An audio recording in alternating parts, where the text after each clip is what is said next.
আরে কি করছিস ল্যাপটপ নিয়ে? এই কোডিং শেখার চেষ্টা করছি, কিন্তু আমার মাথায় কিছু ঢুকছেই না। তো সিএসসি কেন নিয়েছিলিস তাহলে? সবাই বলছিল ভালো, তাই নিয়েছিলাম।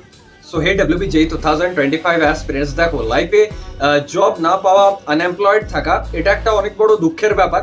এবার তার থেকেও বড় দুঃখের ব্যাপার হচ্ছে এমন কিছু করা যেটা তোমার পছন্দ নয়। মানে আমি কি বলতে চাইছি যে দেখো 90% বা 85% অ্যাভাব মানুষজন কিন্তু সেই কাজটাই করে যেটাতে সে ইন্টারেস্টেড নয় বা সেটা সে করতে চায় না।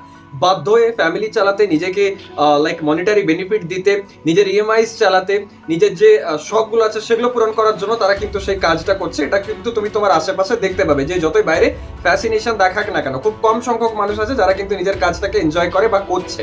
তো তাহলে সেখানে তুমি যদি তোমার হাতে অপশন থাকে যে আমি সেই কাজটাই করবো যেটাতে আমার ইন্টারেস্ট আছে, এবার তোমার কাছে যদি প্রপার অপরচুনিটি থাকে, তাহলে কেন তুমি সেটাকে ছাড়বে? তো আমি কি বলতে চাইছি, দেখো যে ব্রাঞ্চটাই তুমি অপ্ট করতে চাইছো বা যে লাইনে তুমি যেতে চাইছো না, সেটা আগে থেকে চেক করে নাও যে তোমার ইন্টারেস্ট আছে কিনা। চোখ বন্ধ করে কিন্তু সিএসসি নেবো 10 জনের থেকে শুনে, বা তোমার গার্জেন্স যদি সাপোজ তোমাকে প্রেসারাইজ করছেন, তো তাদেরকেও তুমি বোঝাতে পারো যে হ্যাঁ আমার এই ব্রাঞ্চে ইন্টারেস্ট আছে এবং আমি এটা নিয়ে এগোতে চাই। আমি তোমাকে বলছি এরকম ভাবার কোনো কারণ নেই যে সিএসসি নিয়ে করলেই তবে প্লেসমেন্ট আছে, এরকম কিন্তু নয়।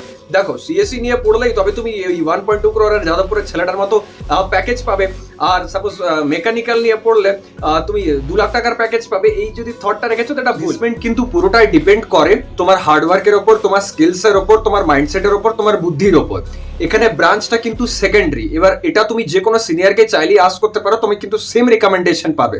তো আমি সব স্টুডেন্টসদের এটাই বলতে চাই যে এসব হাইয়েস্ট প্যাকেজ দেখে পর কোনো ব্রাঞ্চে নিয়ে নিচ্ছ তুমি, সেটাতে ইন্টারেস্ট আছে না আছে এটা না জানার পরও তো বেটার হচ্ছে যে এখন থেকে চেক করো এই যে টাইমটা পাচ্ছ যে হ্যাঁ আমার কোন সাবজেক্টটা ভালো লাগছে না লাগছে, সেই রিলেটেড বই পড়ো, সেই রিলেটেড ভিডিওস দেখো ইউটিউবে, তারপর কিন্তু ডিসিশন নাও। আমি বলছি তুমি ইলেকট্রিক্যাল নিয়ে পড়ো, মেকানিক্যাল নিয়ে পড়ো, সিভিল নিয়ে পড়ো, তুমি সিএস নিয়ে পড়ো, সিএস স্পেশালাইজেশন নিয়ে পড়ো, সেখানে কিন্তু অপরচুনিটিস আছে। হ্যাঁ তুমি হয়তো ওয়েস্ট বেঙ্গলে না অপরচুনিটিস পেতে পারো, কিন্তু বাইরে দেয়ার আর নিউমেরাস অপরচুনিটিস। আশা করছি এই ভিডিওতে যেটা বললাম সেটা বুঝতে পেরেছো। আর এরকম নয় যে বলতে হয় বলে বলছি, এটা বাস্তব। আমি নিজে এমএনসিতে জব এক্সপিরিয়েন্স করে এসেছি, so I know what is the reality of core placements.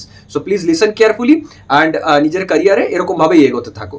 Thanks a লট, দেখা হচ্ছে নেক্সট ভিডিওতে।